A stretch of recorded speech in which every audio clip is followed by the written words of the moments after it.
Pagi hari ini kita akan berbincang-bincang dalam satu tema tentang prodeo dan sidang luar gedung, ya, dalam lingkup Pengadilan Agama Plehari.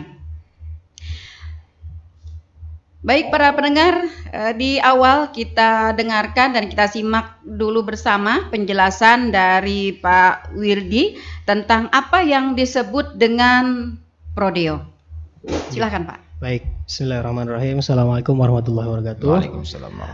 Sebelumnya Bapak Ibu, saya menyapa dulu pendengar setia dari Radio Tuntung Pandang FM, kebanggaan Kabupaten Tanah Laut ya, Bapak Ibu. Siap. Jadi saya Muhammad Wildi, sarjana hukum. Jadi menyampaikan terkait dengan prodeo dan sidang luar gedung. Nah, ini pasti bertanya-tanya Bapak Ibu yang apa prodeo ini? Coba bisa kita lihat kalau di KBBI itu, kalau prodeo itu gratis atau bebas dari biaya.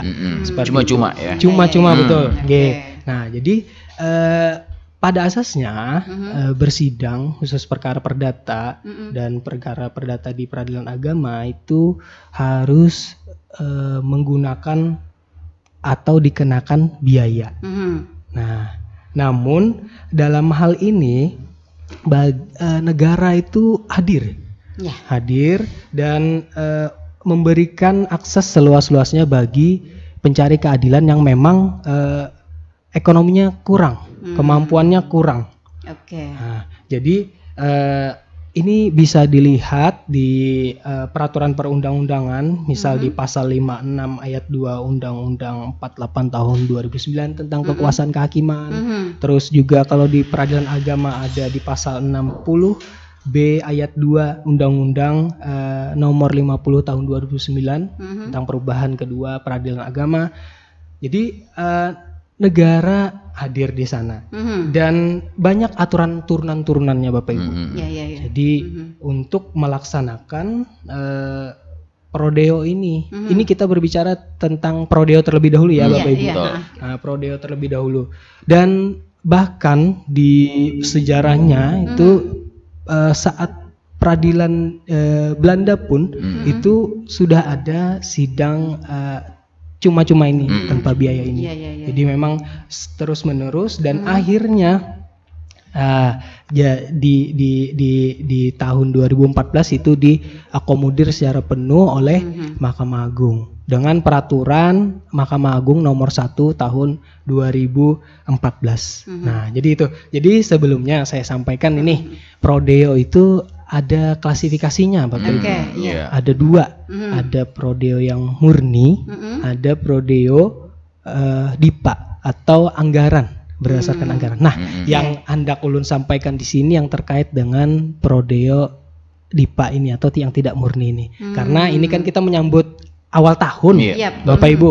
Nah, jadi anggaran di tahun 2023 itu cukup banyak Bapak Ibu seperti itu. Jadi kami sampaikan sekaligus di sini agar pendengar setia dan masyarakat seluruhnya Tanah Laut itu dapat mengetahui betul sekali dan dapat mengambil kesempatan tersebut. Jadi tidak hanya menyampaikan terkait dengan teori, namun ini memang dilaksanakan seperti itu dan siap-siap, bersiap bagi yang memang hendak berperkara secara cuma-cuma. Iya, kalau berbicara secara cuma-cuma Pak Wildi, secara gratis kayaknya nih kayaknya nih semuanya pengen gitu ya.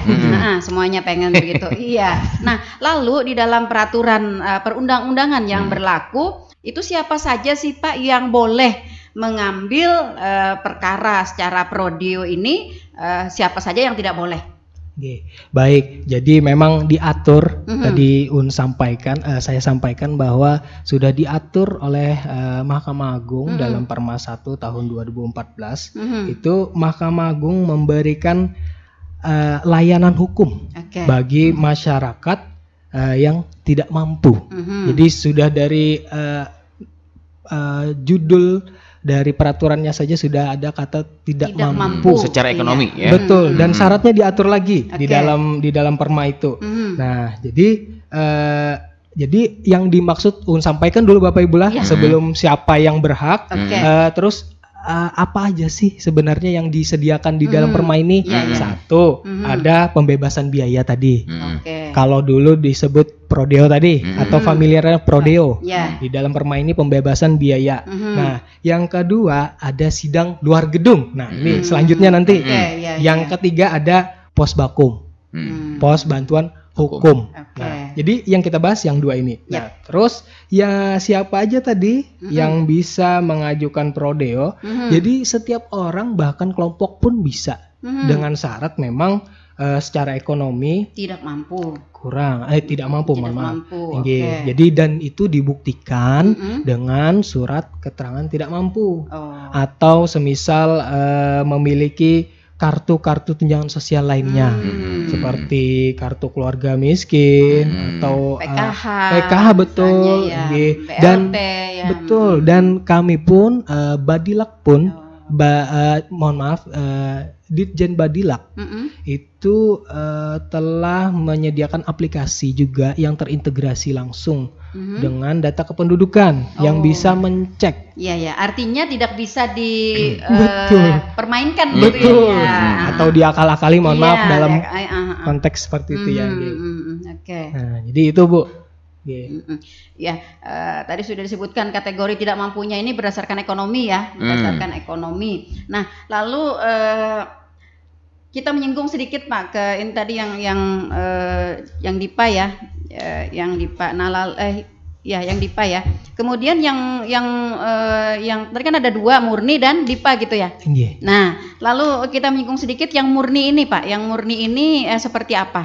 Baik. Jadi yang murni ini memang tidak ditanggung oleh negara. Artinya memang biaya itu tidak dibebankan sama sekali sampai ke meterainya pun kan kita sampai keputusan itu ada biaya meterainya Bu. Iya betul. Nah biaya meterainya itu pun ditiadakan untuk yang murni. Namun sebelumnya memang majelis hakim yang telah ditunjuk ketua pengadilan, mohon maaf majelis hakim yang telah ditetapkan ketua pengadilan agama itu memeriksa terlebih dahulu di sidang pertama itu. Sidang pertama itu memeriksa secara insidentil atau khusus pada pihak ini, penggugat misal yang mengajukan, itu diperiksa terlebih dahulu dan diberikan kesempatan kepada tergugat untuk menanggapi ini betul atau tidak orangnya memang tidak mampu secara ekonomi. Nah setelah itu baru diputuskan setelah dikabulkan atau tidak. Nah seperti itu Bapak Ibu. Jadi memang perbedaannya di sana. Kalau untuk murni tadi memang tidak ditanggung negara. Tidak ditanggung negara. Murni sama sekali. Bebas sama sekali. Kalau yang di DIPA dia dibebaskan tapi dibayar oleh negara. Betul sekali. Nah, lalu persyaratan yang murni itu samakah dengan persyaratan DIPA, Pak? Jadi persyaratannya sama untuk mengajukan gugatan. Namun teknisnya saja lagi yang berbeda. Kalau penentuan ya. Kalau yang murni tadi penentuan diterima atau tidaknya tadi dari sidang insidentil tadi. Disidangkan dulu, diperiksa dulu. Kalau DIPA berdasarkan surat keterangan. Jadi dia memohon terlebih dahulu, sama memohon, tapi memohonnya ini dengan tertulis. Apabila memang tidak bisa membuat, kita buatkan surat permohonannya, dan itu diperiksa terlebih dahulu oleh panitera, mengcross-check apakah ini benar persyaratan-persyaratannya, dan ke sekretaris lagi menanyakan terkait dengan dananya.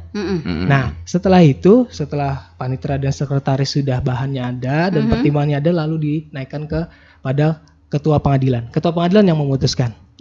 Nah, seperti itu Bapak Ibu. Jadi tidak ada pemeriksaan atau sidang insidental yang seperti yang disebutkan tadi. Supaya sebelum lebih jauh nih Bu ya, masyarakat lebih luas dan nyaman untuk mempersiapkannya. Dari tingkatan mana saja untuk surat keterangan tidak mampu ini? Jadi masyarakatnya yang lebih jelas biasanya. Surat ini dari tingkatan pemerintahan RT atau gimana? Jadi alurnya RW, ini. Jadi Kades, itu camat atau apa gitu ya. Jadi dari desa Pak. Jadi dari desa. Cukup dari desa begitu, tidak usah diketahui camat. Jadi ada juga yang memang perlu diketahui camat. Namun kami ada punya tim Bapak Ibu. Tim yang akan datang dan tim itu yang mengurusinya. Jadi bukan mengurusi untuk membikinkan surat bukan. Dokumennya, maksudnya mengklarifikasi itu. Apakah memang di tahun kan kita belum tahu nih. Setelah anggaran turun, apakah ada kebijakan baru dan lain sebagainya. Namun untuk saat ini seperti itu. Tapi untuk jaga-jaga bisa di WhatsApp kami. WhatsApp bisnis Pengadilan Agama Playhari. Jadi ditanyakan aja di sana ketentuan selanjutnya seperti apa. Seperti itu Bapak Ibu. Jadi sangat mudah, tidak perlu, kalau untuk informasi sekarang tidak perlu datang ke pengadilan jauh-jauh dari mana, misal di ujung dari Kintab dan sebagainya. Cukup lewat WhatsApp kami, tanyakan dan insya Allah akan dijawab dengan cepat. Oke, sudah di plotting operatornya ya. Betul. Standby Bu ya. Iya, standby untuk melayani masyarakat yang memerlukan informasi ya tentang pengadilan agama.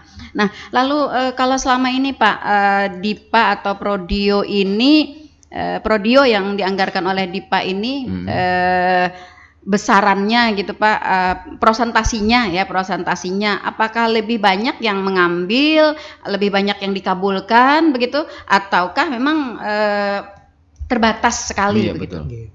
Baik, nah ini menarik Bapak Ibu. Iya. Jadi kalau materi ulun ini ulun taruh di akhir, tidak apa-apa. Jadi memang untuk kuota yang diperkirakan di tahun 2023 ini untuk Prodeo itu ada kurang lebih 75 perkara. Dan untuk luar gedungnya, mohon maaf kita Prodeo dulu ya. Prodeonya 75 perkara. Jadi itu yang disediakan. Namun walaupun DIPA ini habis, Pengadilan Agama Playhari telah bekerja sama Bapak Ibu dengan Basnas. Basnas. Badan Amil Zakat Nasional Kabupaten Tanah Laut. Nah, yang dinamakan Nanas Ubikara. Layanan Basnas untuk biaya perkara. Jadi kalaupun nantinya nih di awal tahun dan lain sebagainya sudah habis, yang ketinggalan, kita masih membuka celah untuk yang memang tidak mampu, diberikan kesempatan. Betul, dikumpulkan nanti diajukan ke Basnas, diterima atau tidak. Kalau dari Basnas ini Pak Wildi ada target kuota atau pelur aja begitu? Nah, kalau target kuota itu saya tidak bisa menyampaikan di sini karena itu kan bekerja sama langsung dengan pihak Basnas sendiri, dan pihak Basnas sendiri pun yang menentukan, mempunyai kewenangan. Iya, betul, mempunyai kewenangan untuk itu.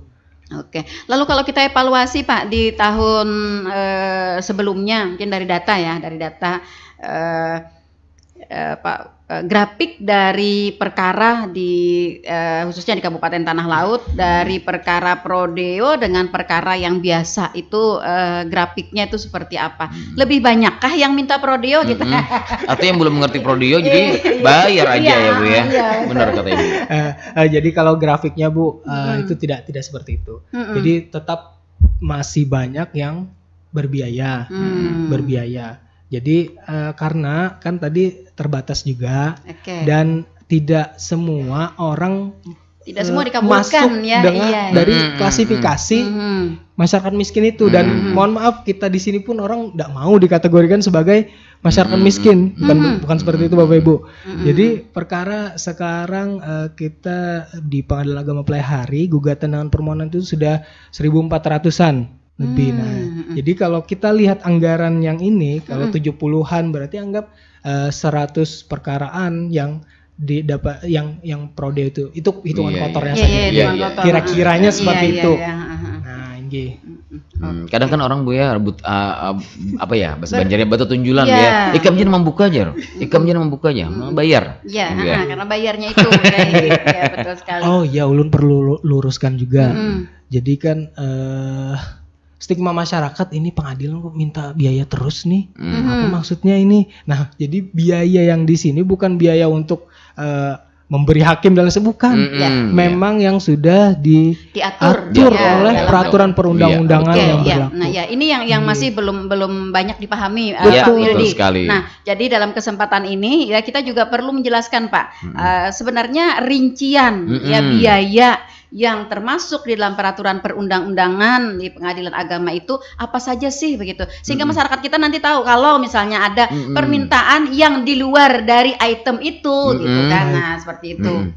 Baik, jadi pada umumnya ini yang umum aja, yang umum untuk mengajukan gugatan atau permohonan itu ada biaya yang terkait dengan pertama dulu penerimaan negara bukan pajak atau PNBP, itu ada pendaftaran 30.000, terus panggilan pertama ini tergantung pihaknya berapa banyak. Kita contohkan saja perkara isbat nikah, misal permohonan isbat nikah, para pihaknya ada 2. Nah, yang dipanggil 2 berarti sekali panggil itu 10.000. Dan ini untuk panggilan pertama saja. Masing-masing orang, pihak. Iya. Jadi 20.000 kan? Nah, 30 tambah 20 50. Terus ada redaksi untuk pembuatan putusan. Itu 10.000. Nah, dan selain PNBP tadi ada biaya proses. Biaya proses ini terkait dengan ATK dan lain sebagainya itu 75.000 dan meterai 10.000. Nah, khusus untuk perkara e-court, Bapak Ibu pasti familiar kan, e-court atau peradilan elektronik yang bisa dipanggil dengan email, itu tidak ada biaya Bapak Ibu, 0 biayanya. Jadi yang hanya di total itu 30.000, 20.000 panggilan 2 orang pihak tadi, 2 pihak tadi mohon maaf, terus redaksi 10.000, proses 75 dan meterai 10.000, itu hanya membutuhkan biaya Rp145.000. Nah, apabila memang tidak diajukan secara e-court, itu radius kita berbicara radius atau jangkauan kita, jarak kita itu paling murah, paling dekat Rp100.000 sampai paling jauh itu 300.000-an. Dan ini berdasarkan surat keputusan bersama. Nah, tidak barangkali kan ini masyarakat kok ada biayanya seperti itu, di mana dapatnya? Nah, ini memang sudah diputuskan bersama oleh pengadilan negeri. Sudah ada rate-nya gitu ya. Betul. Jadi tidak asal-asalan menentukan biaya. Nah, seperti itu Bapak Ibu. Jadi kemudahan sekarang itu sangat banyak. Sangat banyak, dan khusus di tempat kami untuk permohonan itu kebanyakan diajukan secara e-court. Sehingga memangkas biaya. Memangkas biaya, dan memang kami ingin memberikan pelayanan dan memang mewujudkan asas sederhana, cepat dan biaya ringan itu ke masyarakat. Ini menarik sekali ya untuk beberapa layanan nih, mungkin masyarakat kita ya, khususnya para pendengar yang mungkin belum mengetahui, Pak Wildi, belum mengetahui. Ini kadang-kadang kan mereka sungkan untuk beracara ke pengadilan agama karena menganggap nanti bayarannya ya. Nah, karena berbayar itu ya. Nah, anggapan masyarakat nanti bayarannya akan lebih besar gitu. Akan lebih besar. Nah, ini yang perlu juga kita jelaskan bahwa ini adalah biaya bagi masyarakat yang mengurus secara langsung ya Pak ya, yang secara langsung. Nah, makanya diharapkan kalau misalnya kita berperkara maka datanglah secara langsung, jangan melalui perantara. Nah, yang biasanya apa yang dianggap oleh masyarakat lebih besar biayanya, membengkaknya, ada pihak ketiga. Betul. Nah, ada pihak ketiga yang menjadi perantara. Apakah itu mungkin semacam calo, atau mungkin seperti itu, atau bahkan mungkin mereka yang memakai pengacara ya, yang memakai pengacara mungkin ya, yang dapat meninggikan ya biaya di luar dari biaya ketentuan dari pengadilan agama. Mohon maaf Bu, sebelumnya Bu, ini terkait dengan biaya jasa. Memang kalau untuk calo itu tidak dibenarkan. Namun kalau untuk pengacara atau advokat itu memang sudah diatur dalam peraturan perundang-undangan, dan itu memang tidak dapat dipungkiri. Artinya memang konsekuensinya apabila menggunakan jasa advokat atau pengacara itu sudah ada ketentuannya. Jadi bukan yang ilegal. Jadi sampaikan seperti itu. Barangkali kan masyarakat nanti ini pengacara sering meninggikan, bukan. Mereka memang ada standarisasinya. Ada standarnya. Cuman maksud saya artinya akan bertambah dari jumlah yang yang pokok di pengadilan. Nah, itu yang perlu dipahami ya. Jadi kita menghimbau kepada masyarakat kita, jikalau berperkara di pengadilan agama, maka sebaiknya ya sebaiknya kita menangani secara langsung. Betul. Menangani secara langsung ya. Oke. Jangan takut. Jangan takut. Kadang ya. masyarakat nggak bisa ngurus gitu aja Bu. Iya. Bisa, mungkin mohon maaf kurang mungkin informasi SDM, ya, mohon maaf ya. kurang informasi atau mungkin karena keterbatasan, misalnya keterbatasan waktu transportasi, bisa, waktu ya dan betul. lain sebagainya. Maka menggunakanlah pihak ketiga ya. Nah, itu yang biasanya. Jadi ini perlu dipahami oleh masyarakat kita. Dan juga satu juga yang sering juga dikeluhkan oleh masyarakat kita ini kan kalau melihat pengadilan agama tuh kayaknya kayak rasa rada-rada takut gitu Pak. Nah, jadi kalau masuk ke pengadilan agama, nah itu rasanya iya. Dari gedung tinggi ya, rasa angker, ada logo besarnya, jadi rasa angker, rasa gimana gitu. Dan juga masyarakat yang melihat ya ketika kita masuk ke pengadilan agama itu ya bagi orang yang melihat nih sudah ada suatu pelabelan. Nah, jadi mungkin ini salah satu faktornya juga Bu. Mereka datang berpick-up. Nah, iya.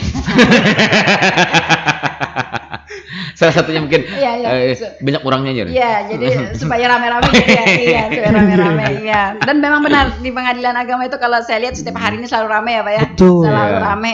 Bahkan ada yang sampai bawa nasi dari rumah gitu ya. Jadi hamparan tikar gitu nanti kalau maksinya di situ. Iya, mudah-mudahan ya masyarakat kita dapat memahami ya dengan adanya program Prodio ini ya, program berperkara secara cuma-cuma dan dapat memenuhi persyaratan-persyaratan yang berlaku. Kemudian juga yang lebih menangani atau mengajukan perkara itu secara sendiri gitu ya, secara sendiri. Oke. Lalu untuk masih di Prodio ya Pak, masih di Prodio. Nah, lalu untuk pengajuan dari Prodio ini, misalnya apakah ketika kita mengajukan itu mutlak sudah melengkapi persyaratan ini ya Pak ya, surat keterangan tidak mampu tadi dari desa, apakah ketika kita mengajukan itu sudah mutlak begitu dikabulkan atau ada yang ditolak gitu? Nah, mungkin kalau ditolak ini apa penyebabnya? Baik. Jadi selama ini, jadi memang kalau Prodio Dipa setelah dipenuhi persyaratannya dan itu memang sudah diperiksa kelengkapannya, itu Insya Allah dikabulkan. Dan kita melihat anggaran kalau untuk Dipanya tadi ya, dan melihat anggaran. Nah seperti itu. Jadi untuk yang ditolak itu kemungkinannya kecil sekali. Jadi sudah dapat dipastikan Pak ya, sudah dapat dipastikan ketika masyarakat kita memang memiliki surat keterangan tidak mampu atau misalnya kartu-kartu yang lainnya ya, yang tadi misalnya PKH, BLT ya itu, nah itu dapat dipastikan bahwa mereka dapat memakai atau masuk ke dalam layanan Prodio ini. Seperti itu. Iya. Dengan syarat kuotanya tadi masih kuotanya masih ada. Dan kita pun masih menampung juga karena ada kerjasama dengan Basnas tadi. Nah, lalu kalau misalnya nih kuota dari Dipa nih habis Pak ya, kuota dari Dipa habis, tapi masyarakat kita masih ada yang meminta untuk layanan gratis ini ya, layanan gratis ini. Nah, apakah nanti proses atau prosedur untuk meminta gratis ini ke Basnas dilakukan oleh yang bersangkutan atau pengadilan agama langsung? Melalui pengadilan agama. Karena pasti bingung kan kalau mereka yang ngurus. Iya, betul. Nah, itu yang perlu juga kita pahami. Jadi jangan khawatir ya. Jangan khawatir Bapak Ibu ya, masyarakat akan difasilitasi. Diurusakan juga oleh pengadilan agama tanpa biaya. Supaya jelas masyarakatnya. Karena takut juga, enggak ada bisa aja Basnas itu. Ke Basnas pulang. Gimana pulang Basnasnya? Nah, itu dia ya. Nah, itu yang perlu kita tekankan juga ke masyarakat kita agar mereka benar-benar memahami gitu ya. Betul. Ya, kadang-kadang masyarakat kan punya pemikiran sendiri. Nah, berurusan ini rumit sekali begitu ya. Nah, kayaknya kada mampu deh saya. Nah, maka ada yang kadang-kadang perkaranya tidak dilanjutkan. Nah, karena intinya itu gitu datang aja. Kalau jauh ya komunikasi melalui WhatsApp.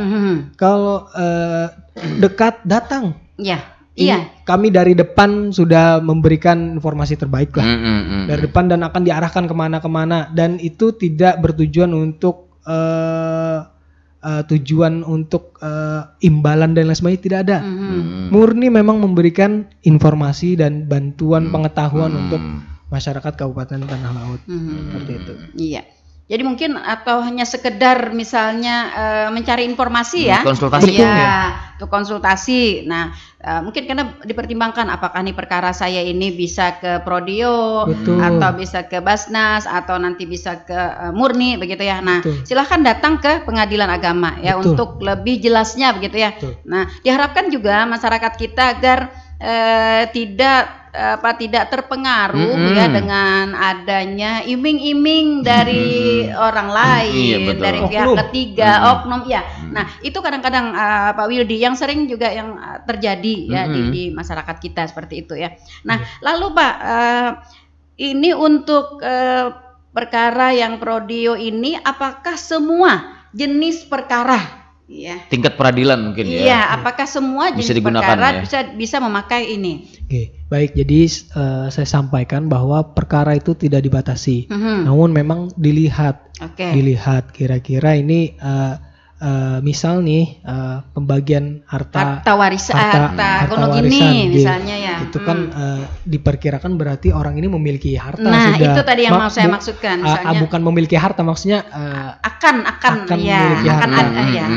Kebanyakan kebiasaan di tempat kita itu terkait dengan perceraian, cerai gugat, cerai talak yang diajukan perempuan ataupun mohon maaf diajukan suami atau istri.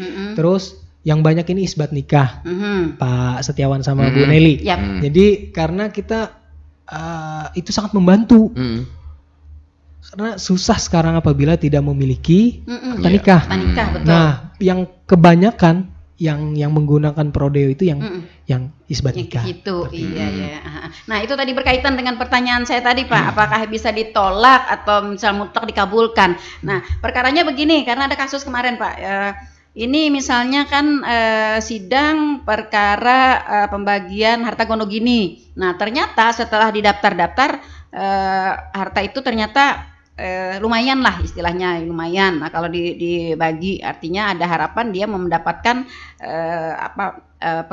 penghasilan gitu ya, mendapatkan bagian gitu. Nah, sedangkan dia di awalnya sudah mengajukan sidang gratis. Nah, itu Pak. Nah, dalam kondisi seperti ini. Iya. Oke, baik. Jadi Ulun sampaikan tadi, lupa menyampaikan bahwa tidak ada batasan Badilah. Perkaranya tidak ada batasan. Namun kita lihat kondisinya, apakah memungkinkan atau tidak.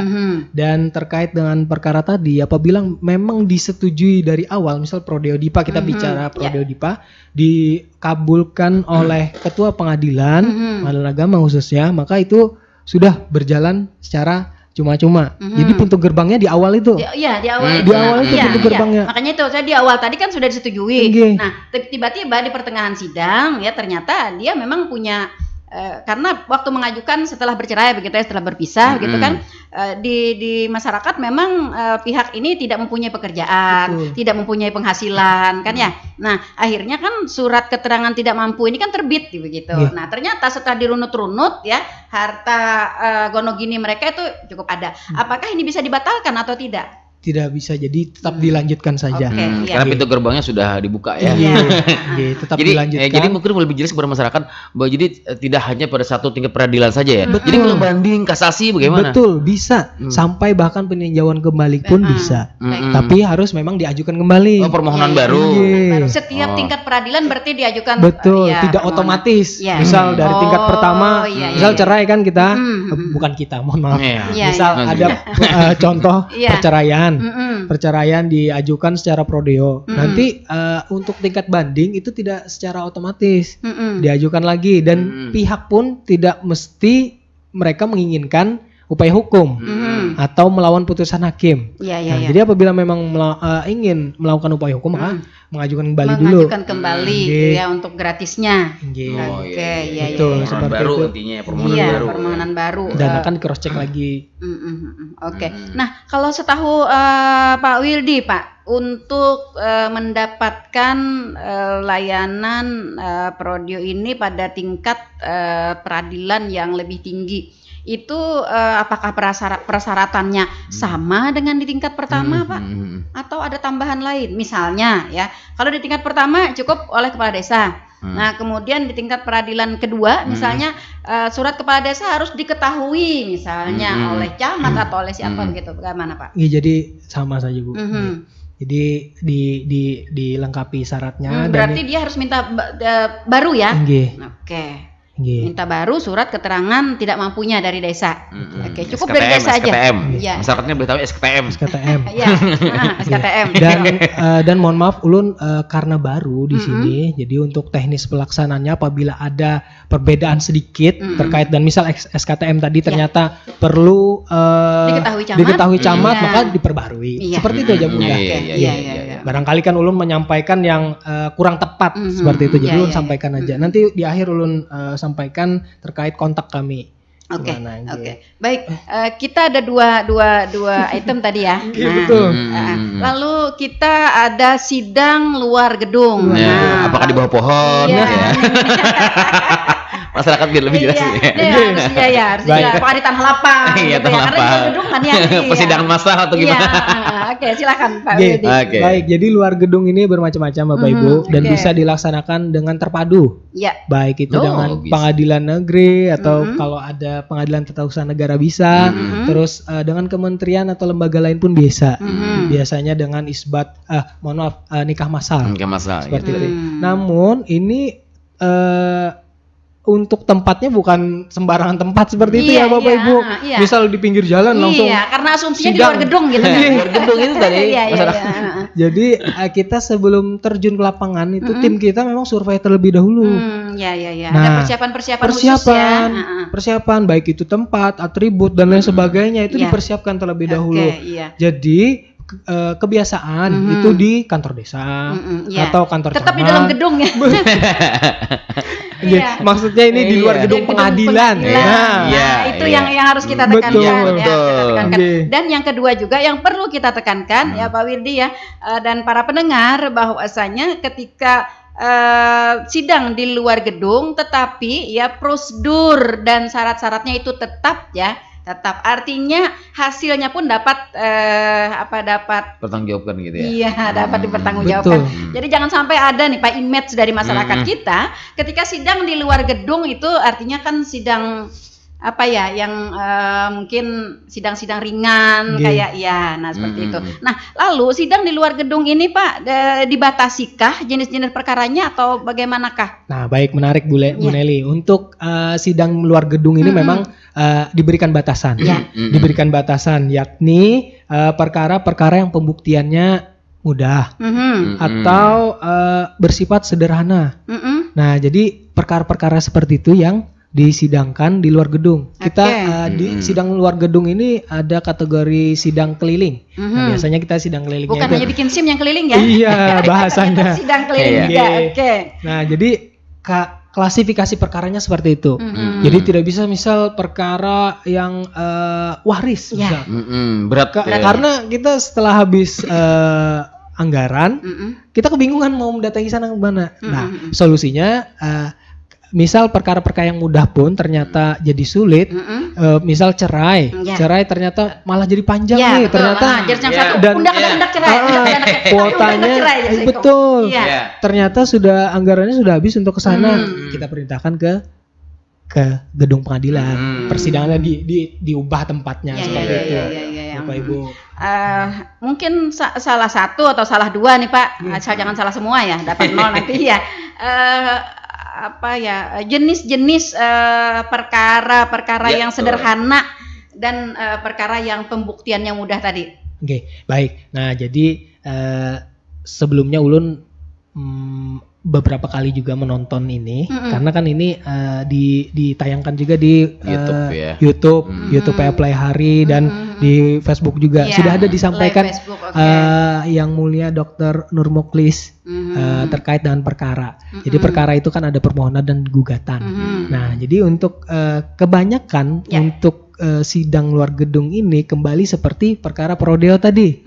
isbat nikah, dan perceraian. Isbat nikah dan perceraian. Isbat nikah dan perceraian seperti itu. Ya, Dan perceraian itu pun ini pun tidak mutlak ya. Kalau di proses di pertengahannya mungkin bisa ada sesuatu hal yang rumit ya. Jadi tidak bisa diteruskan di luar gedung. Jadi kita lanjut ke lanjut ke dalam gedung. Gedung pengadilan. Iya, karena begini ada kasus misalnya ini si suami tidak mau cerai. Ini bertahun-tahun nih saya tidak mau, yang ini mau, saya tidak mau, ini mau seperti itu kan. Akhirnya akan menjadi rumit. Nah, akan menjadi rumit atau misalnya saksi atau juga orang yang dapat memberikan pengantar begitu ya yang tidak ada. Nah, ada kasus kemarin begini Pak. Jadi ada 2 ya orang yang pasang suami istri yang mau bercerai begitu.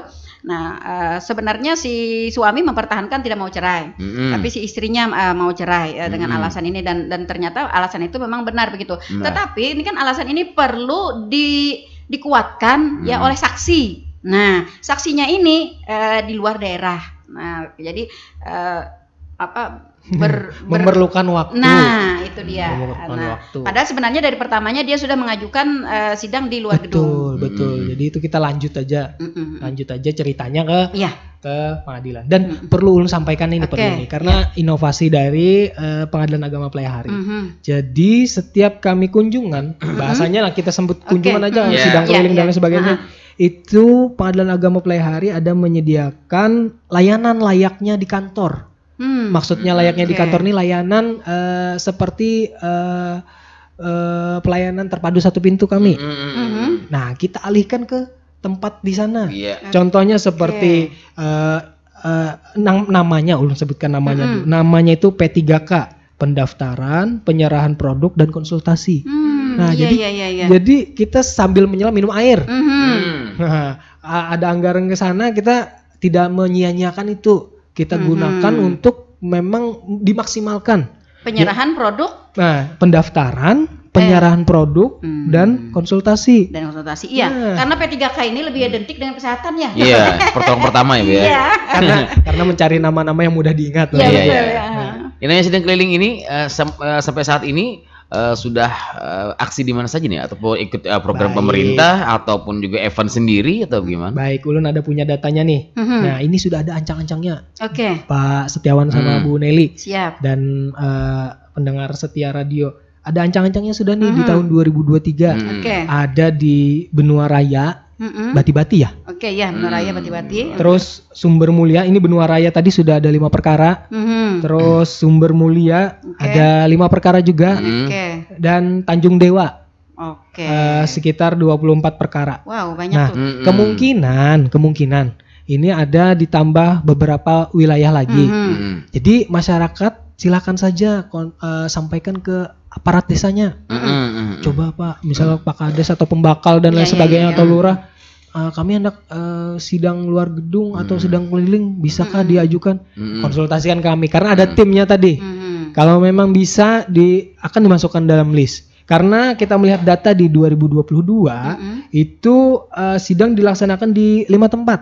Ada di Suwarangan itu 11 perkara, terus Sungai Rasau 16 perkara, Kuala Tambangan 13 perkara, Handil Birayang 5 perkara, Asam-Asam 21 perkara. Nah, jadi seperti itu Bapak Ibu. Iya. Oke. Nah, lalu kita tadi kan berbicaranya prodeo ya dengan sidang luar gedung. Nah, ini apa hubungannya? Nah, jadi prodeo dan sidang luar gedung karena sudah dinaungi, ini hubungannya yang pertama segi aturan itu sama aturannya Perma 1 tahun 2014 tadi, dan untuk teknisnya pelaksanaannya prodeo dan sidang luar gedung bisa dijadikan satu. Artinya apa? Mengajukan sudah cuma-cuma, terus disidangkannya di tempat desanya atau desa terdekat dari tempat tinggalnya, seperti itu. Artinya di situ hubungannya ya. Di situ. Saya minta prodeo, tapi nanti saya ikut di sidang keliling katanya ya kan. Jadi nggak kesini lagi. Lebih mudah, lebih ringan biaya, lebih cepat. Itu nanti yang menentukan apakah dari Pengadilan Agama atau dari pemohon yang meminta, Pak Wildi? Yang mana Bu? Yang sidang keliling tadi. Itu kita lihat dulu permintaannya yang lebih banyak di mana. Itu nanti akan dilaksanakan di sana, dan daerah-daerah yang dekat itu bisa merapat seperti itu. Oh iya betul. Itu teknis yang saya alami ya dan itu di Pengadilan Agama Rantau. Karena saya baru di sini, kita lihat nanti di tahun yang akan datang. Siapa tahu kan ada perubahan lagi, perubahan lagi dan kebijakan baru dan lain sebagainya. Intinya tetap tadi komunikasi dengan kami, jangan ada sungkan-sungkan. Tapi Tanah Laut ini jarak jauh-jauh ya Bu ya. Iya. Beda sama Rantau sih. Iya. Kalau boleh tahu di Tanah Laut sudah berapa lama Pak? Ulun baru dilantik dari tanggal 7 kemarin Bu, 7 Desember. Oh. Nah, jadi berarti barangkali baru 13 hari. Betul, hari Rabu besok. Ya, luar biasa Pas ya. Oke. 2 Selamat datang dulu Pak di Tanah Laut tercinta. Iya, mungkin pandang. Makasih banyak. Iya. Mudah-mudahan betah, mudah-mudahan lebih sukses di sini Betul. Pak. Iya, baik karir juga pekerjaan dan keluarga. Ini berarti keluarga diboyong ke sini juga. Diboyong. Iya, akan berbeda nanti kalau kalau keluarga jauh ya akan berbeda. Pemikiran akan berbeda. Bujang lokal. Iya, konsentrasi. Oke, baik, kita ke teknis Pak yang di lapangan ya, yang artinya yang sidang di luar gedung. Ini personilnya samakah dengan yang di dalam gedung atau ada yang dikurangi? Baik, jadi personilnya itu ada hakim yang jelas yang bersidang dulu. Hakim, panitera pengganti, terus kalau memang dimungkinkan ada mediator, dan kami kan di sini merangkap biasanya hakim sebagai mediator juga. Jadi bisa sekaligus memediasi apabila memang perkara dihadiri kedua belah pihak. Terus perangkat-perangkat yang lain memang dimungkinkan untuk diboyong. Contoh tadi seperti P3K tadi. Nah, jadi tidak terbatas hanya yang tadi saja. Intinya agar persidangan berjalan yang pokoknya terlebih dahulu, dan keamanannya pun bisa dikerjasamakan ke instansi kepolisian. Betul. Dan karena ada inovasi tadi, maka perlu membawa orang yang lain. Yang penting kita melaksanakan sesuai dengan anggaran, dan itu bisa dilaksanakan dengan maksimal. Seperti itu. Intinya pokoknya tadi kan yang tadi tuh orang-orangnya ternyata bisa lagi membawa yang lain supaya memberikan layanan yang maksimal kepada masyarakat pencari keadilan. Ya, artinya masyarakat jangan khawatir ya ketika perkara mereka disidangkan di luar gedung ya. Artinya keabsahannya ya. Tidak mengurangi substansi. Iya, tidak mengurangi substansi. Tidak mengurangi ya. Dan keamanannya juga sudah diperhitungkan ya. Sudah diperhitungkan. Ini kadang-kadang karena beparakan ya di kampung-kampung itu juga. Nah, karena tadi bekarasan, bisa terjadi ada sesuatu keributan. Apalagi kan di daerah orang. Nah, itu dia. Kampung yang Kojo ya. Iya, nah itu yang mungkin dikhawatirkan juga oleh masyarakat kita ya. Betul. Nah, artinya hasil dari keputusan itu juga keabsahannya sama ya, tidak mengurangi. Oke, baik. Dan mungkin mohon maaf nih Bu ya, mohon maaf bukan menyudutkan Pengadilan Agama ya. Dan supaya masyarakat lebih tahu aja prioritasnya Pak, apakah Prodio ini dengan perkara yang umum biasa. Jadi mungkin prioritas ditanganinya begitu ya. Jadi karena ini masyarakat gitu ya. Masyarakat itu kan kritis Mas. Masyarakatnya kritis sekarang. Gini baru connect tadi prioritas apanya ini. Ini mentang-mentang nih gratis gitu kan. Jadi nanti dulu ditanganin gitu ya. Mohon maaf. Jadi kita 100% memang kita mengutamakan equality before the law. Jadi memang kesamaan di hadapan hukum. Kesamaan di hadapan hukum itu tidak membedakan apakah dia memang tidak bayar atau bayar. Dan bayarnya tadi sampaikan bukan untuk kami, bukan untuk pribadi kami dan bukan. Memang untuk pendapatan negara. Dan untuk kepentingannya sendiri, dan untuk kepentingan pemanggilan para pihak dan seperti itu. Jadi sama Bapak Ibu. Sama. Jangan takut masyarakat ya. Berdasarkan nomor urut. Antrian. Atau dibedakan. Ini nih yang ada bayar ini. Yang gratisan nih. Lalu dilawasi dan lain sebagainya. Sama. Artinya sama. Ya, masyarakat jelas nih. Perlu dipahami juga oleh masyarakat. Kadang berpikiran seperti itu, kritis sekarang. Dan mungkin anggapan-anggapan ya. Mereka membuat statement sendiri. Opini ya. Opini. Karena gratis gitu ya. Biasanya yang gratis ini agak gimana gitu. Nah, makanya tadi saya juga sudah menekankan bahwa meskipun ini gratis di luar gedung ya, tetapi prosedur dan prosesnya tetap seperti yang berlaku. Nah, bahasanya ini alat pembantu untuk masyarakat yang kurang mampu seperti itu aja. Iya. Ini artinya inovasi layanan aja dari pengadilan agama untuk lebih mempermudah untuk lebih mempermudah kepada para pihak para yang berperkara seperti itu. Dan salah satunya juga mengurangi keekstriman gedung, Bu ya. Iya. Iya. Ekstreman gedung. Kenapa ya auranya kalau gedung pengadilan agama ini kayaknya agak-agak angker gitu ya. Iya. Baik di kampung aja, Jer. Iya, makanya itu. Nah, jadi tetap di dalam gedung tapi bisa di desa ya. Jadi artinya pemahamannya di luar gedung ini adalah di luar gedung pengadilan ya, di luar gedung pengadilan agama ya. Jadi bisa di balai desa atau mungkin aula-aula yang sudah bisa ditetapkan ya. Dan terlebih dahulu ya para pendengar, sidang di luar gedung ini juga akan terlebih dahulu dipersiapkan oleh pengadilan agama ya, ada timnya yang turun untuk mempersiapkan ya, sehingga memang sidang ini juga akan benar-benar apa sih kalau orang di pengadilan itu menyebutnya bukan istilahnya yang seperti itu ya, artinya memang benar-benar hikmat. Tetap jadi sampai atribut pun kita siapkan sendiri Bapak Ibu, bendera dan lain sebagainya. Palu juga sama seperti halnya di ruang sidang. Tapi harus konfirmasi terlebih panjang dengan desa ya. Harus tadi sudah dipersiapkan. Jadi artinya bukan yang asal-asalan.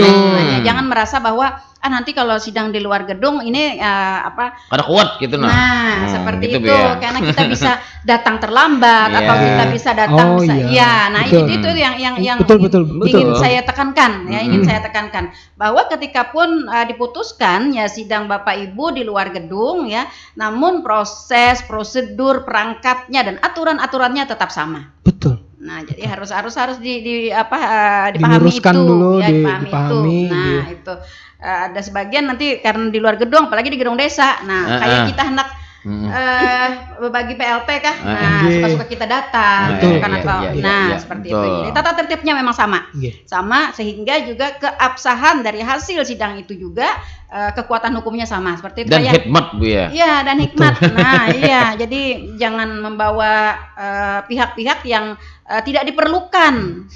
Betul kan Pak ya? Betul. Karena ini bukan untuk berrekreasi atau foto dengan orang-orang baru, bukan. Ini perkara loh ya. Ini perkara. Yang ingin saya tekankan ya. Jangan sampai kita kan jarang-jarang nih ketemu dengan hakim gitu ya. Apalagi kalau hakim seperti kayak Pak Wildi, sudah muda, ya pintar, orang baru lagi. Biasanya orang baru nih jadi perhatian. Jadi perhatian. Ketika akan bersidang, ayo kita lihat ada hakimnya datang. Nah, itu dia. Lalu bawa-bawa gitu kan. Nah, itu yang tadi saya maksudkan yang saya maksudkan. Jadi pihak-pihak yang tidak diperlukan dalam sidang tersebut ya. Jadi tidak diperkenankan. Dan apabila memang sidang tertutup untuk umum pun memang ya tidak diperkenankan orang menonton dan lain sebagainya. Nah itu tadi jadi memang hanya tempatnya saja, namun sesuai Ibu Nelly sampaikan tadi, substansinya tetap sama. Iya. Ini yang juga ingin saya sampaikan. Nyompat kenalah aja. Nah di luar kena bila unda bepender nyoman. Ini kantor desa juga. Iya. Nah itu yang atau kita jaga aja. Iya. jangan. Jadi kita harus menjadi masyarakat yang taat hukum, seperti itu ya. Karena putusan, mohon maaf Bapak Ibu, karena memang melawan putusan hakim itu bukan dengan jotos-jotosan atau dengan fisik, tapi ada upayanya tadi disebutkan upaya hukum seperti itu. Kadang-kadang begini Pak, orang kita ini kan kadang tidak mengerti ya. Jadi ketika si pihak salah satu pihak mengeluarkan pendapatnya begitu. Nah, apalagi kalau kita berhadapan dengan Pak Hakim ya, hari ini saya kayaknya nggak gugup deh, tapi kalau di gedung saya gugup kalau berhadapan dengan Pak Wildi. Gugup Pak kalau masyarakat kita ini gugup kalau berhadapan dengan hakim. Sehingga ketika ditanya itu ya penjelasannya tuh tidak lengkap. Nah, nanti yang di belakang Pak melengkapi. Padahkan dengan anu kemarin. Nah itu biasanya. Jadi saya ingin sekali menekankan ya masyarakat kita. Jadi meskipun di luar gedung di balai desa tapi tetap tertib. Betul. Betul. Iya. Kayak nanda nambah ya kan aja nyoba pandai dulu. Nah, itu biasanya. Jadi jangan beranggapan seperti itu ya, jangan beranggapan seperti itu. Dan itu. memang perlu bantuan keamanan nih dari pengaman agama ya kalau ke desa-desa ini. Iya, collab-nya harus benar. Iya. Terjalin. Karena riskan juga Pak, riskan juga ya. Kalau misalnya apalagi daerah rawan Bu ya. Iya, daerah rawan. Nah, itu sama juga dengan misalnya sidang isbat ya.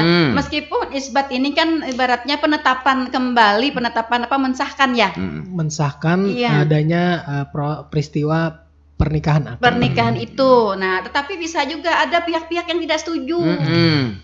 Jadi di situ juga. Nah, kadang-kadang karena ini di luar gedung pengadilan, nah datang seenaknya. Iya.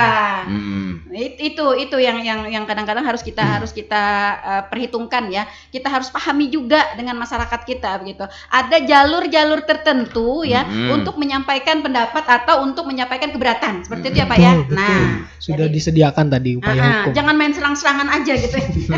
Betul. Iya, khawatir Pak kalau di luar gedung ini ya karena ada. Terima kasih Bu sudah mengingatkan masyarakat di tanah laut. Iya, saya berharapnya seperti itu ya. Jadi jangan sampai kita arogan. Arogan. Kemudian juga mencitrai yang tidak baik terhadap program atau inovasi dari pengadilan agama ini. Nah, seperti itu sehingga nanti kan kalau misalnya terlalu banyak permasalahan seperti itu, pengadilan agama nanti akan menarik program sidang di luar gedung. Karena lebih mengutamakan keselamatan jiwa. Iya. Nah, kalau begini kan di dalam gedung aja sudah ya. Iya. Nah, karena biasanya kalau perceraian ini Bu, nyangkutnya ujung-ujungnya hak asuh anak. Macam-macam. Jadi panjang rumit jadinya. Macam-macam. Iya, macam-macam. Itu macam-macam kemungkinan ya, macam-macam kemungkinan yang bisa menimbulkan masalah, yang bisa menimbulkan pertikaian. Betul. Padahal kan sudah diberikan kemudahan. Seperti itu. Kemudahan. Bayangkan kalau kita dari yang di ujung misal antara perbatasan dengan tanah laut dengan tanah bumbu ke Playharis ini belum sudah lagi berapa biaya, berapa waktu yang terbuang, tenaga. Betul. Sedangkan kan kita cuma mendatangi tempat terdekat saja untuk misal mengambil akta cerai atau informasi atau pendaftaran itu luar biasa sudah. Iya. Oke, terakhir Pak, hasil atau keputusan dari hakim ya di sidang luar gedung ini apakah sama tenggang waktu diperolehnya oleh yang berperkara itu dengan yang di dalam gedung? Sama. Jadi kembali saya sampaikan memang ini hanya pelaksanaannya saja. Di tempatnya saja. Untuk substansinya tetap sama. Apabila dihadiri untuk perkara gugatan, apabila dihadiri kedua belah pihak, maka tenggat waktunya untuk misal melakukan upaya hukum itu 14 hari ke depan dan seterusnya. Intinya sama seperti itu. Iya, sama artinya ya. Nah, perlu kita jelaskan juga kepada masyarakat bahwa jangan khawatir ya ketika Anda meminta kita terima aja Bu. Oke, baik. Ada suara pendengar. Selamat pagi. Selamat pagi. Assalamualaikum. Waalaikumsalam warahmatullahi wabarakatuh. Apa kabar Bu? Alhamdulillah sehat. Kesiangan Bunda. Oh iya. Kemarin kan kurang enak badan gitu ya. Sekarang udah sehat ya alhamdulillah. Oke. Alhamdulillah. Oke, Bu Arma di panggung. Silahkan Bu. Ini loh Bu, yang ditakonakan nih kan zaman ini kan ada kawin nikah siri. Iya. Oke. Nikah siri itu kan ini kan tergantung hak masuk anak. Oke. Nah, kalau nikah siri itu kan sulit untuk ke kantor ya, untuk sidang. Oke, betul. Apakah itu seumpamanya punya anak? Bisa mengangkat asuh anak ini kita diminta sidang di kantor ke pengadilan bisa apa tidak gitu. Padahal nikah siri gitu karenanya kan itu nikah siri.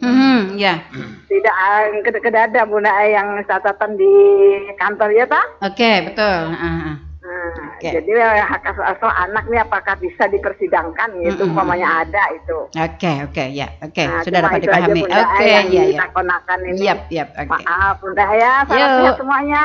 Amin. Oke. Makasih, Assalamualaikum. Waalaikumsalam warahmatullahi wabarakatuh. Ya betul Pak, ini perlu juga disampaikan kepada masyarakat kita. Seperti apa yang tadi disampaikan oleh Ibu Armah, tidak menutup kemungkinan juga ada masyarakat kita yang ternyata masih ada nikah siri. Ya nikah siri artinya tidak mempunyai surat menyurat. Nah lalu hak asuh anak. Nah hak asuh anak ini, nah seperti apa? Oke, baik, jadi kita berbicara ini terkait dengan kedudukan anak itu sendiri. Ini apakah anak sah dari perkawinan ini dan lain sebagainya. Itu yang saya tangkap tadi ini bukan hak asuh karena kan belum bercerai, tidak terjadi perceraian. Kalau hak asuh itu identik dengan terjadinya perceraian. Lupa kita tanyakan tadi, sehingga diasuh oleh siapa. Nah, yang ulun tangkap ini karena menikahnya di bawah tangan sehingga lahirlah anak itu dan tidak bisa dibuatkan akta kelahiran, maka ini ada solusinya. Ada permohonan asal usul anak namanya Bapak Ibu. Jadi itu diajukan dan itu bisa dimohonkan untuk disidang di luar gedung pengadilan. Seperti itu. Jadi tidak hanya terbatas pada isbat nikah tadi saja. Jadi ada dua ya. Kalau misalnya tidak terjadi perceraian, berarti untuk hak asuh anak ini ada permohonan asal usul anak. Nah, jadi mengajukan permohonan asal usul anak. Melegalkan identitas anak. Betul. Nah, lalu ketika terjadi perceraian, Pak. Tadi kan nikahnya siri nih. Iya, bagaimana hak asuh anak? Jadi ketika terjadi perceraian, maka berarti pengajuan gugatan hak asuh anak. Dan itu pun juga dikonsultasikan ke pengadilan. Apabila memang bisa disidangkan luar gedung, bisa kita sidangkan luar gedung. Tapi kan tadi kita kembali lagi ke aturan yang pembuktiannya yang mudah, yang ringkas. Atau yang sifatnya sederhana seperti itu. Biasanya untuk gugatan hak asuh anak ini kita lumayan memerlukan beberapa kali sidang waktu. Apalagi kalau sampai tes DNA. Betul, apalagi sampai misal menghadirkan anak, terus tadi ada bukti-bukti surat yang perlu dipenuhi dan lain sebagainya. Itu sepertinya kemungkinan kalau menurut saya pribadi itu lebih kalau baik kalau dilihat dari prosesnya yang panjang gitu ya, lebih baik sidang di dalam gedung. Tapi kalaupun memang ternyata di-ACC oleh Pengadilan Agama Plehari ya tidak masalah, nanti kan sisanya ke dalam gedung seperti itu. Mungkin kalau tidak bercerai ya, tapi ingin melegalkan identitas anak, apakah isbat nikah diperlukan? Jadi seperti ini Bapak Ibu. Jadi ada memang beberapa kasus anak pernikahannya itu memang tidak bisa dilegalkan secara hukum positif di Indonesia. Contoh seperti ini, ternyata dia masih saat menikah dengan si A, ternyata si B ini masih terikat dengan pernikahan dengan C, otomatis tidak bisa diisbatkan. Maka dari itu dia menikah ulang ke KUA setempat, baru dari itu dia mengajukan asal usul anak.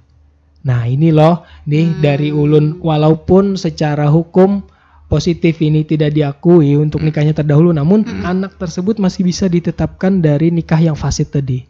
Nikah yang maksudnya tidak sempurna, sempurna bujur secara negara dan agama seperti itu. Kalau dari agama kan masih bisa lah ditoleransi, tapi kalau dari hukum positif itu tidak bisa karena masih terikat dengan pasangan lain. Terikatnya ini beda lagi. Kalau poligami masih bisa ditoleransi karena poligami masih dibuka kerannya di Undang-Undang 174. Namun yang poliandri ini yang memang itu ya. Undang-Undang nomor 1 tahun 74. Iya, artinya kan ada kemungkinan kan seorang laki-laki bisa jadi masih bisa dianggap maksudnya ditetapkan anak tersebut adalah anak dari si A dengan B tadi. Nah, kalau yang poliandri itu memang susah seperti itu karena memang dari pernikahannya pun sudah tidak sah seperti itu, sehingga dia harus nikah ulang lagi dan prosedurnya memang seperti itu. Jadi walaupun tadi maupun yang masih terikat dengan pernikahan dengan orang lain, maka mereka dulu harus nikah ulang lagi. Nikah lagi dulu di KUA setempat, nikah lagi baru mereka mengajukan asal usul anak. Nah, iya. Kalau misalnya para pihak suami istri ini tidak terikat perkawinan ya, tapi mereka nikah siri, nah untuk mendapatkan hak asuh anak atau untuk asal usul anak ini berarti tadi seperti disampaikan Iwan, artinya mereka terlebih dahulu melewati isbat ya. Nah, jadi untuk mensahkan anak itu ada 2 cara tadi. Ada dengan isbat nikah. Isbat nikah, ada dengan permohonan asal usul anak. Nah, yang diutamakan dulu isbat nikah. Ya. Diisbatkan dulu nikahnya. Kalau memang memenuhi rukun dan syarat, tidak bertentangan dengan peraturan perundang-undangan yang berlaku, maka secara otomatis yang terdahulu itu sudah diakui sebagai anaknya sendiri. Jadi tidak perlu lagi asal usul anak. Nah, yang jadi permasalahan ini kan yang menikahnya itu yang abu-abu. Ya. Ini sah atau kada dari hukum agama gitu. Iya, betul. Jadi oke lah misalnya kalau hukum agama iya gitu ya. Tapi agak susah juga. Nah, jadi ini sekali lagi juga kita menekankan ya kepada masyarakat kita ya, ikutilah aturan-aturan negara yang sudah berlaku. Sudah berlaku seperti itu. Jadi jangan sampai mengambil jalan pintas. Iya, jalan pintas karena nanti akan merumitkan kehidupan kita juga seperti itu ya. Akan terpintas. Iya. Akhirnya menemui jalan buntu. Iya, menemui jalan buntu ya. Itu ya Bu Armah ya. Terima kasih sudah bergabung di pagi hari ini Bu Armah. Semoga tetap sehat ya. Makanya ulun sampaikan lagi bahwa yang kebanyakan tadi sidang keliling maupun periode tadi yang isbat nikah. Karena dari isbat nikah itu lebih besar manfaatnya. Jadi kalau memang ditetapkan nikahnya yang dari tahun 2020, maka dari saat 2020 sampai sekarang lah itu memang diakui sebuah pernikahan. Seperti itu. Iya, seperti itu ya. Oke, baik. Kalau berbicara soal pernikahan ya, itu kayaknya agak banyak sih yang perlu kita perbincangkan karena ini memang mendasar sekali Pak dan sangat diperlukan ya informasi ini oleh masyarakat kita, khususnya pada sidang-sidang yang preaudio ya, sidang-sidang di luar gedung yang memang benar-benar dapat dipermudah dan mempermudahkan masyarakat kita. Oke, tapi sayang sekali waktu kebersamaan kita sudah berada di penghujung Pak, dan itu tandanya kita harus mengakhiri bincang-bincang kita di pagi hari ini. Sebelumnya ada closing. Oke, ada ya. Sebelumnya silakan dulu untuk Pak Wildi ya sebagai closing. Oke, baik. Jadi karena di sini amanah ya Bapak bahas Dewan dengan Bu Nelly, jadi menyampaikan closing nih.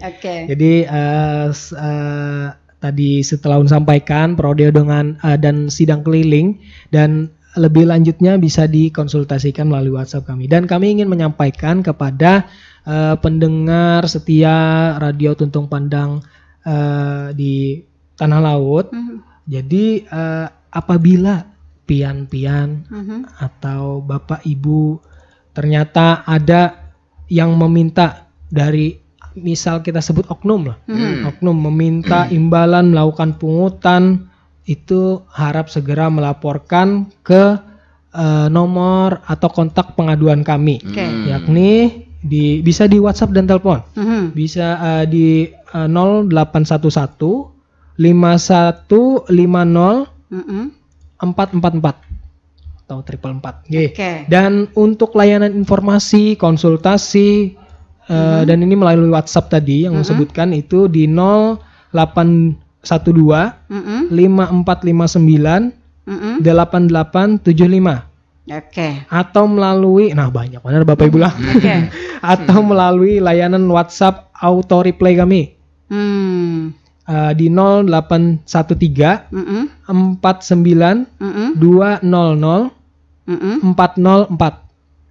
Nah, seperti itu. Oke, jadi sudah luar biasa. Sudah diatur, sudah dikondisikan ya oleh pengadilan agama ya, nomor-nomor kontak yang dapat dihubungi untuk para pendengar yang ingin berkonsultasi, yang ingin lapor ya, yang ingin informasi terhadap layanan-layanan di pengadilan agama. Nah, dengan cara ini agar kita meminimalisir masyarakat kita yang yang terjebak di dalam prosedur-prosedur yang tidak resmi. Betul. Itu ya. Dan Ulun lupa menyampaikan tadi dikira petugas kami banyak yang bermain-main, bukan. Ya. Jadi ini memang karena kita pengadilan ini biasanya banyak diatasnamakan orang. Ya, betul sekali. Banyak yang mengatasnamakan dari pengadilan inilah, ketua inilah, padahal itu penipuan. Penipuan dan itu disampaikan ke pengaduan kami. Dan kalau memang nauzubillah min dzalik ternyata ada dari golongan kami yang seperti itu, silakan juga. Kami tidak menutup ruang untuk itu. Namun pengamatan Ulun sendiri pribadi insya Allah untuk pengadilan agama Pelaihari sendiri insya Allah bersih. Karena kita hendak menuju zona integritas, wilayah bebas korupsi dan wilayah birokrasi bersih dan melayani, seperti itu. Iya, ya. Itu ya para pendengar ya, sudah banyak sekali layanan-layanan yang diberikan oleh pengadilan agama untuk memberikan kemudahan, untuk memberikan keringanan ya, dan juga untuk kenyamanan dari para pendengar semuanya, warga masyarakat Kabupaten Tanah Laut tercinta. Kami berharap ya ini dapat menjadi sebuah pengetahuan ya, pengembangan wawasan bagi para pendengar ya, untuk mendapatkan layanan-layanan dari pengadilan agama secara mudah ya, murah dan juga sesuai aturan.